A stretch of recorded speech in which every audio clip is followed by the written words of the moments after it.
Hello everyone, welcome back. In this video, I'm going to show you how to enable SUI network in Phantom Wallet. So it's a very simple and easy thing to do. First of all, you need to launch your Phantom Wallet and then tap on your profile icon in the top right hand corner of the screen. Afterwards, tap on your gear icon in the top right hand corner and then you will be landed in the settings of your Phantom Wallet. Over here, you need to select the option of active networks, and over here you will see all of the networks that you can basically enable and disable in Phantom Wallet. Among all these, you will see SUI.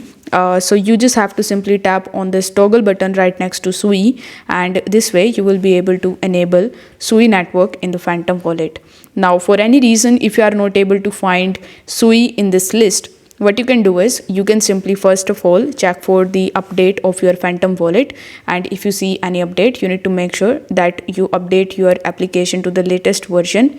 After that, once you come on this page, you will definitely gonna see SUI in this section. So you just have to turn on the SUI button, and this way you will be able to enable SUI network. So if this video helped you out, don't forget to like the video and subscribe to the channel.